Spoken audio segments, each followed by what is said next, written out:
On September 1st, 1943, at Rabaul Airfield on New Britain, Lieutenant Commander Saburo paused while reading an intelligence report. He still flew with only one good eye. The other had been lost a year earlier to American gunners. The report made him laugh. The Americans, it said, had built a new fighter that was as heavy as a bomber and as wide as a transport. They called it the Hellcat. According to the report, it weighed nearly twice as much as Japan's Zero fighter. To Sakai, it seemed like another failed American design. Outside his tent, rows of A6M Zero fighters gleamed under the tropical sun. Sleek, agile, and deadly, these planes had ruled the Pacific skies for 2 years. British Hurricanes, American P-40s, and Dutch Buffalo fighters had all fallen to their guns. Sakai believed this new Hellcat would meet the same fate. What he didn't know, what none of Japan's naval aviators knew, was that within a month, that same aircraft would begin wiping out Japanese air power. The F6F Hellcat would go on to destroy 5,223 enemy aircraft, while losing only 270 in air combat, an astonishing 19-to-1 kill ratio. It would change the course of carrier warfare, cripple Japan's air dominance, and expose a hidden weakness in Japan's aviation philosophy. The Zero success, it turned out, had been built on assumptions that couldn't stand against evolving technology. The skies over Pacific were about to be redefined by an aircraft that seemed too heavy, too slow, and too unrefined, but would prove unstoppable. By late 1943, Japan's airmen were still confident. Their confidence wasn't just arrogance. It was backed by years of numbers. Since the attack on Pearl Harbor in 1941, Japan's Naval Air Service had achieved incredible victories. At Pearl Harbor, 29 planes were lost while 347 enemy aircraft were destroyed. In the Philippines, Japan lost 7 aircraft while downing 103. Over Darwin, they lost 2 and destroyed 30. The British and Dutch air forces in the region were crushed within days. At the heart of this dominance was a Mitsubishi A6M Zero, an aircraft that had rewritten fighter design. When captured Zeros were tested by American engineers in 1942, the results seemed unbelievable. A fighter that could fly as far as a bomber, turn like a biplane, and hit harder than anything else in the air. Japan's top ace, Warrant Officer Hiroyoshi Nishizawa, wrote in his diary that flying a Zero felt like wearing wings. It responded instantly to a pilot's thoughts, unlike American planes, which he described as powerful but clumsy. He believed the U.S. built their fighters like they built cars, heavy, overbuilt, and inefficient. The Zero's incredible performance came from a ruthless focus on weight reduction. Its secret aluminum alloy made the structure 30% lighter than American planes. It had no armor plates, no self-sealing fuel tanks, and often no radio to save even more weight. Every ounce was sacrificed for speed and range. When Japan's intelligence service first heard of the F6F Hellcat through Swedish sources in early 1943, they dismissed it. The specifications sounded absurd. It weighed over 12,000 pounds, more than twice as much as a Zero. It had a big radial engine, thick armor, bulletproof glass, and self-sealing fuel tanks. Captain Minoru Genda, who had helped plan the Pearl Harbor attack, reviewed the report and concluded the Americans had learned nothing. He called the Hellcat another example of trying to make up for lack of pilot skill with brute machinery. On paper, his math looked right. The Zero's lighter wing loading gave it a much tighter turning radius than the Hellcat. In a traditional dogfight, the Zero should have been unbeatable. But that assumption was about to collapse. The first encounter came on September 30th, 1943, near Marcus Island. Petty Officer Yoshio Fukui was escorting a reconnaissance mission when he saw 6 dark blue aircraft climbing from the southeast. At first, he thought they were bombers. But as they turned, he realized these were fighters, unlike any he had seen. The bodies were thick, the wings short, and they looked far too large to maneuver well. Fukui engaged them using standard Zero tactics. Turn hard and fast to get behind the enemy. But the American plane didn't play along. Instead of trying to turn, it went straight up. The Hellcat's 2,000 horsepower engine easily outclimbed Fukui's Zero, which struggled to follow. Then, at 15,000 feet, the American pilot performed a vertical turn and dropped directly behind him. Fukui's report described what happened next. He opened fire at 400 meters. 6 guns, not 4. The volume of fire was unlike anything I'd seen. His plane was hit 17 times in just 3 seconds. He barely escaped by spinning into a dive, limping back to base in a bullet-riddled aircraft. His wingmen and the plane they were protecting didn't make it back. The Hellcat had drawn first blood. Just days later, on October 5, 1943, Japanese pilots from the 252nd Air Group rose to intercept an American carrier raid near Wake Island. Lieutenant Yoshio Shiga led 12 Zeros into battle. They had altitude, numbers, and surprise, all the elements of victory. But when the Zeros attacked, the Hellcats didn't scatter or try to turn away. They stayed in formation, diving just enough to keep their speed advantage. The Zeros opened fire, but the Hellcats absorbed the hits. Their armor, fuel protection, and bulletproof canopies gave them a huge survival edge. When the Japanese planes ran out of ammunition, the Hellcats turned the tables. Using their superior power, they climbed to higher altitude, where the Zero's engine struggled to breathe. From above, they dove down and struck with overwhelming force. Shiga later wrote, "They came down on us like hawks. Their weight made them faster. They attacked, fired, and climbed away before we could react. 8 Zeros were destroyed. Not a single Hellcat was lost." By November 1943, the lesson was becoming clear. The age of the Zero was ending, and the Hellcat was rewriting the rules of aerial combat. Lieutenant Commander Tanamizu, credited with 32 victories, was one of the few Japanese pilots who had already survived several encounters with the Hellcat. Speaking to the squadron, he warned them, "Forget everything you know about air combat. The Americans have changed the game. They don't fight duels anymore, they execute battles like technicians." He explained what Japan's airmen were slowly realizing, often too late. The Hellcat wasn't designed to turn tighter than the Zero. It was built so it wouldn't have to. American pilots use a new approach called energy fighting, using altitude and speed to attack from above, strike fast, and climb away before Japanese pilots could take advantage of the Zero's agility. They fly in pairs, Tanamizu continued. One above, one below. As you chase one, the other dives right on you. Those radios we mock for adding weight. That's their secret weapon. They coordinate like one mind. We fly as lone warriors. They fight as a machine. By December 1943, the technological difference was becoming impossible to ignore. Commander Mitsuo Fukuda, who had led the Pearl Harbor attack, now worked as a combined Fleet's Air Operations officer.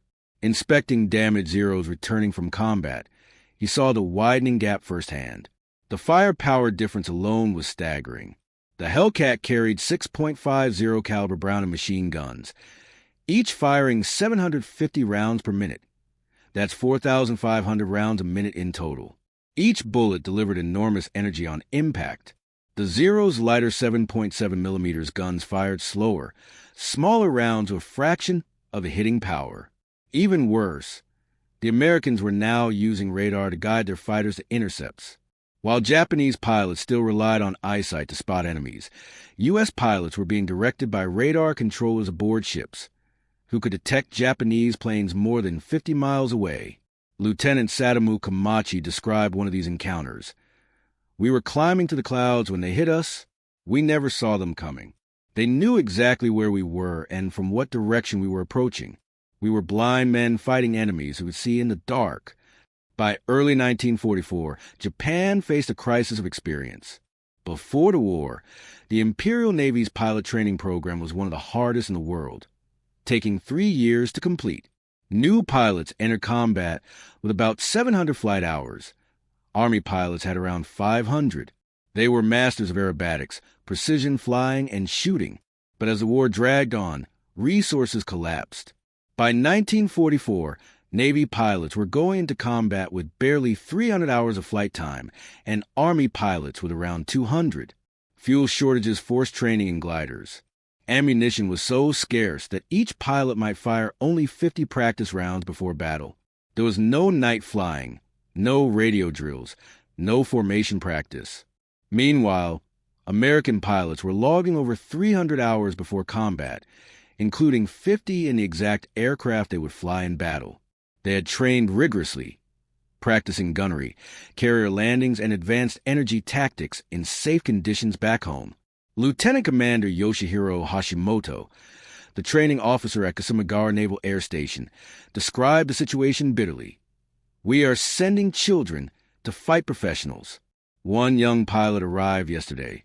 He had never fired his guns in the air. We had no ammunition to teach him. He had never flown at night. There was no fuel. He lasted 7 minutes in his first fight. In October 1944, Japan threw everything it had into the Battle of Formosa. Vice Admiral Shigeru Fukudome, commanding the Second Air Fleet, deployed over 700 aircraft, including the last trained pilots from home bases, to stop the American carrier strikes. Reports at first claimed an overwhelming victory, dozens of American ships and hundreds of planes destroyed. But when the truth emerged, the results were devastating. U.S. losses were only 89 aircraft. Japan had lost 329 planes and nearly all its veteran airmen. Lieutenant Sadaki Akamatsu, one of the few survivors, wrote later, "The Hellcats were everywhere, above us when we climbed, below us when we dove. They had divided the sky into sectors, each covered perfectly. It wasn't a battle, it was extermination." Then came the Great Marianas Turkey Shoot in June 1944, the largest carrier air battle in history. Japan launched 9 carriers with 450 aircraft in an effort to destroy the American fleet. The U.S. Navy's Task Force 58 met them with 15 carriers and nearly 1,000 aircraft, half of them Hellcats. The Japanese launched 4 attack waves. The first, 69 planes strong, took off just after 8:30 a.m. American radar detected them 150 miles away, allowing Hellcats to position perfectly, with the sun at their backs and the altitude advantage.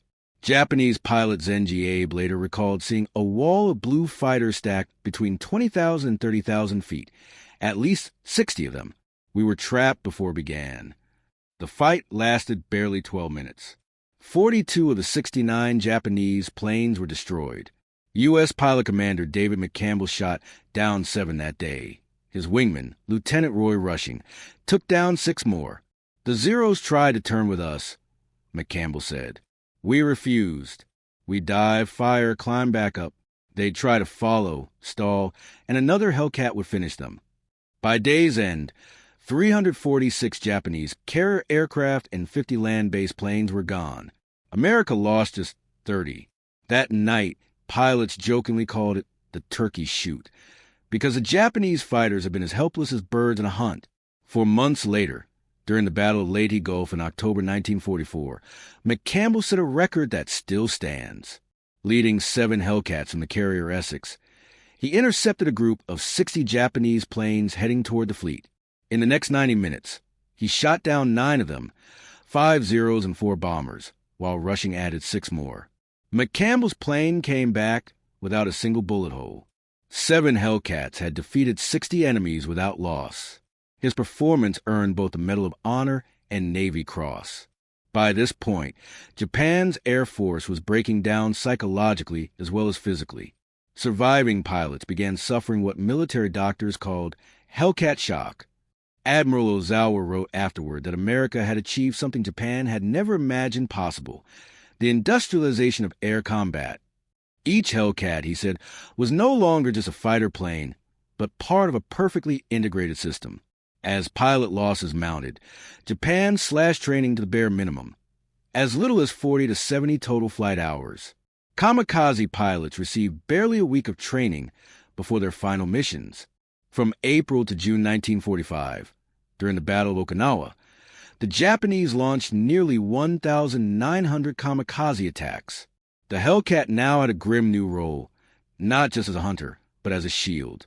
Lieutenant Eugene Valencia led his division, nicknamed the Flying Circus, through some of the war's most intense battles. His group alone shot down 23 aircraft during the campaign. Valencia's team developed a devastating formation tactic they called the mowing machine. 4 Hellcats would line up side by side, 100 yards apart, and sweep through Japanese formations at high speed. Each pilot covered a section of the sky. then climbed back up to repeat the attack. The results were overwhelming. During the Okinawa campaign, Hellcats flew more than 38,000 combat missions and scored over 2,300 aerial victories, while losing just 249 aircraft, a kill ratio of nearly 10-1. Most importantly, they prevented roughly 80% of incoming suicide planes from ever reaching the fleet. By 1945, the technology gap was complete. The upgraded F6F Hellcat featured even more power, with a 2,200 horsepower engine using water injection, rocket launchers, heavier armor, and a K-14 computing gun sight, which automatically calculated aiming angles. It was the final evolution of a machine that had turned the tide of the Pacific War and ended the Zero's era forever. Lieutenant Commander Saburo Sakai, Japan's famed ace with 28 credited kills, first faced a Hellcat in June 1944. Despite years of experience, he barely survived. "I used every trick I knew," he wrote. The Hellcat followed with ease. "I lived only because the American forgot to drop his fuel tank." By war's end, the F6F Hellcat had destroyed 5,223 enemy aircraft while losing just 270, a 19-1 kill ratio that produced over 300 U.S. Navy aces and decided the Pacific Air War. Japan's losses were devastating. Of 18,000 naval aviators at the start, fewer than 100 veterans survived. Unable to match American firepower or production, Japan turned to suicide attacks. Vice Admiral Takejiro Nishi admitted the logic was grim. A Zero had almost no chance in normal combat, but kamikaze strike gave a 30% chance to hit. After surrender, Japanese engineers studying captured Hellcats were stunned by their precision and mass production. Designer Jiro Horikoshi said, "We built a plane for 1941. They built a system for 1945. Sakai later reflected, "The Zero made Japan believe it was powerful. The Hellcat proved we were not. We thought we were samurai, but the Hellcat showed us the future."